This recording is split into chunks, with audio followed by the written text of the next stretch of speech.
Regresamos, esta es la segunda parte del tema precisamente que abordamos con relación a los enemigos de la independencia de México. Dice una de nuestras portadas en Binacional Magazine a mis espaldas, y pues está hablando de que la iglesia quiere seguir tiñendo las campanas ahora dentro de Palacio Nacional, las oficinas, las secretarías de gobierno y por qué no las gobernaturas, al fin y al cabo que ese es el objetivo terrenal de una iglesia que se ha olvidado de las cosas de Dios y está metida exactamente en los terrenos materiales.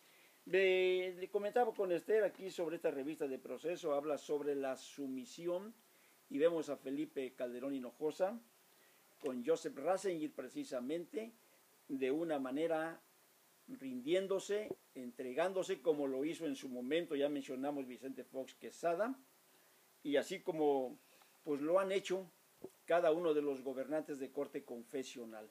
Regresamos con este interesante tema, toda la fuerza de la iglesia, Esther Castellanos, para maquillar la historia. Continúa. Bueno, decíamos hace unos instantes sobre la participación de la iglesia romana en las diferentes épocas de la historia de la humanidad. Hablando de esto, sobre la influencia que ha tenido, hemos visto que muchas veces ha sido nefasta, si no en su totalidad, y digo que lo ha sido porque gracias a ella muchas veces la humanidad sufrió un grande atraso. No todos sus dirigentes han sido los más brillantes, porque nos hemos dado cuenta que algunos de ellos, por no decirlo en su gran mayoría, por sus ambiciones, por sus intereses, llegaron a cometer atrocidades aún contra su propia gente. Así es. Y no vamos tan lejos en el año de esta figura muy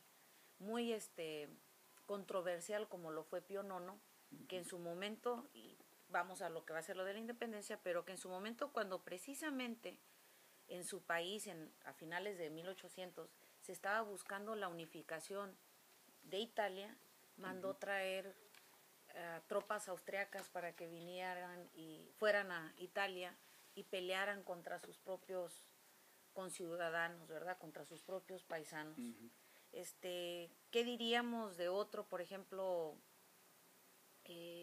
como usted mencionaba, de esas dictaduras que muchas veces se apoyaron en América Latina en pleno siglo XX, la de Argentina, donde la iglesia decía que era necesario desde los púlpitos unos meses antes del golpe militar, decían que era necesario que Argentina fuera lavada con la sangre de es decir, que esa sangre se derramara de aquellos que eran disidentes y que el ejército era la única solución. Me suena como ahora México, sí, ¿verdad? Lo que está pasando ahorita con esto de las capellanías castrenses y todo lo que está haciendo, todo lo que está haciendo Calderón.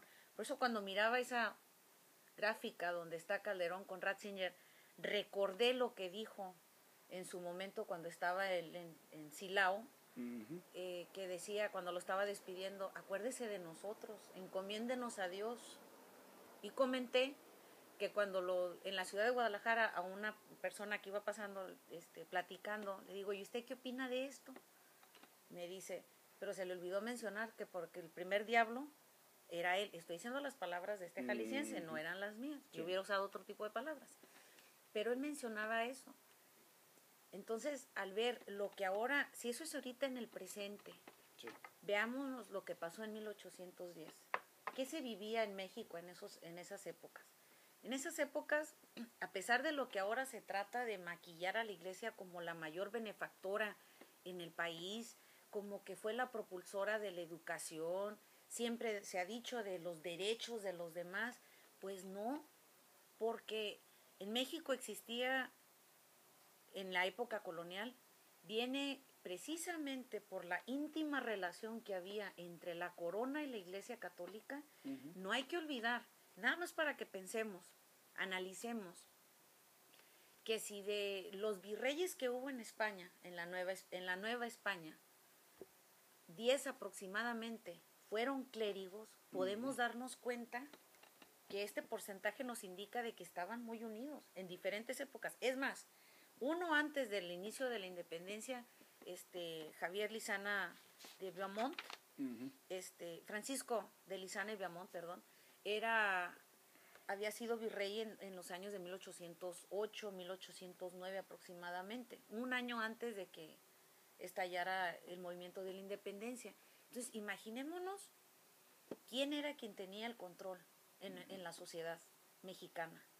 Si los diezmos que todo ciudadano tenía que pagar, desde el rico hacendado español, del criollo, hasta el indio más humilde, que era el macehual, que no tenía nada, si no tenía dinero en semillas, en flores, en animales, en especie, como fuera, pero tenía que contribuir.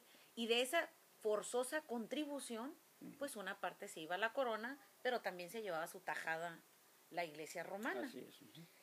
A tal grado que las 3/4 partes del territorio nacional era de la Iglesia romana. Así es. Es decir, había un control en la educación, en las imprentas, porque hay que recordar que al haber llegado la Inquisición también a América por los años de 1500, cuando llega la Inquisición también está prohibida la imprenta.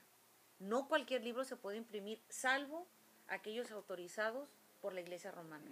Así es que todo lo que fueran ideas liberales, que fueran avances científicos, todo lo que tuviera que ver con las humanidades estaba prohibido.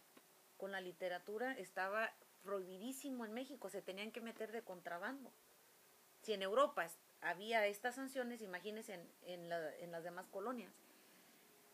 Otra cosa, que también estaban a cargo del registro civil, es decir, fe de bautismos, matrimonios, sepelios, por eso se llamaban camposantos, y si no morían de acuerdo a los cánones de la Iglesia Católica, no había la tierra que era para los infieles, la tierra, los panteones aparte, no podían ser enterrados en Tierra Santa como les pasó a muchos políticos liberales mexicanos en su momento.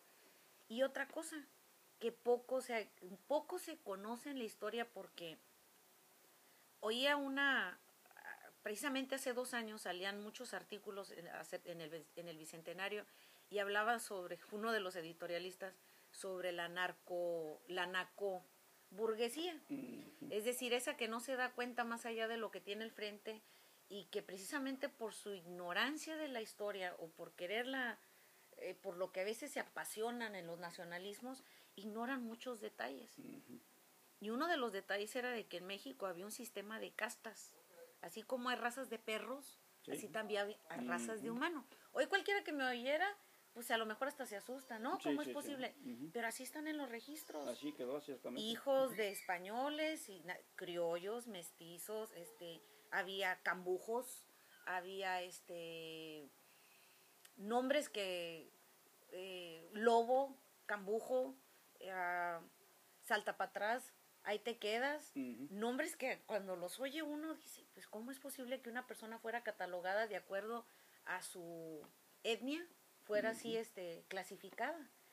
Y eso era algo que permitía, y la Iglesia no permitía que se casaran fuera de su casta, esa era otra. Así es que imaginémonos este panorama que se vive en la historia. Llega el momento en que estalla sin apasionamientos, estalla esta independencia, esta lucha.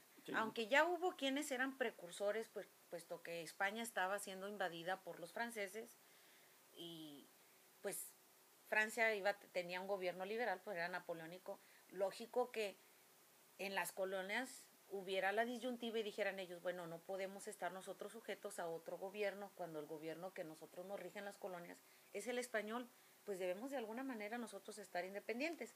¿Qué pasó con esos personajes? Como fue el licenciado Primo de Verdad, murieron asesinados. Hay otros que también en su momento, entre ellos clérigos, que también hablan de que era necesario que hubiera esa separación del gobierno español al gobierno, con el gobierno de la Nueva España. La que tiene éxito pues es la de 1810, donde está Miguel Hidalgo, donde está Allende, donde está Aldama. Y una vez que se inicia esta lucha, pues vemos que la Iglesia romana, lejos de, a pesar de que contó el movimiento insurgente con algunos clérigos, y ojo, algunos, porque de más de 1000 clérigos que había, sí, se habla de que el 2%, según según el historiador, porque sí, hay historiadores que manejan el 2.2, pero va entre el 2.5% 2.5, 2.7, de acuerdo a lo que Samuel Alperovich dice en el libro de la Independencia de México también. Pero si lo comparamos, pues son muy pocos sacerdotes. Sí. Y se habla de que también no fueron miembros del alto clero, son miembros del clero bajo. Sí. Tomando en cuenta de que en México había, creo que en ese tiempo, aproximadamente de 7 a 9 obispados, y 7 de esos obispos lanzan edictos de excomunión, válidos o no válidos como el de Abad y Queipo, pero los lanzan. Es decir, al principio la Iglesia romana está en contra del movimiento de independencia. ¿Por qué? Porque no convenía a sus intereses, porque ellos decían tener una fidelidad a Fernando VII. Así es. Y de esa manera pues ellos sus beneficios se miraban afectados. Así es. Fueron los más acérrimos enemigos, si lo vemos desde el punto de vista de las excomuniones en las que se Hablamos hacían. de lo más sanguinario, ¿no? Hablando de que los insurgentes eran demonios, que eran, cualquiera que fuera sorprendido leyendo era excomunión inmediata. Sí. Son muchos detalles que nos vemos, traiciones de sacerdotes que se hicieron pasar como insurgentes y una vez que tenían una confianza traicionan, de otros, ¿verdad?, que a pesar de que eran sacerdotes fueron juzgados y tratados de una manera tan cruel como el caso del padre Mercado, que no muy conocido, pero que precisamente otro clérigo de apellido Verdín va, una vez muerto, va y lo azota y hace que lo arrastren por todo el pueblo ahí en San Blas. Fíjate, después de toda esta encarnizada lucha, en la que lo más importante para ellos fueron sus intereses, no perder prebendas, no perder control, no perder, digamos, las canonjías, todo aquello que de alguna forma recibían del pueblo, de los gobiernos, llegamos a una conclusión. La Iglesia dice, Cambio en su momento, quiere más poder. No iban a quedar conformes entre castellanos, y yo he visto al clero como quien se agazapa allá atrás, digamos, de un arbusto, quien se agazapa allá atrás de las rocas, quien se agazapa allá en la oscuridad, para esperar el momento oportuno, y con todo ser castellanos, sin principios, sin ética, sin rubor, sin conciencia, van tras sus objetivos y caiga quien caiga. Una actuación del clero a través de la historia que es muy lamentable y muy vergonzosa. Y vergonzosa para los mexicanos. No nos dejemos impresionar, y esto digo a todos nuestros televidentes. Cuando oímos el tañer de las campanas allí en la Catedral Metropolitana el día 15 de septiembre y en todas las demás, digamos, catedrales de la República y aún en el extranjero, en los consulados, no nos dejemos engañar. Esas campañas que tañen, no crean ustedes que son realmente de que nos dieron libertad. Hoy se cuelgan del campanario los peores enemigos de la independencia y de las libertades de nuestro país. Un clero que no se rinde y que hoy quiere llegar a la presidencia a través de una lucha de intereses muy terrenales. Vamos a ir a otro corte y regresamos en un momento con una tercera parte de este interesante tema.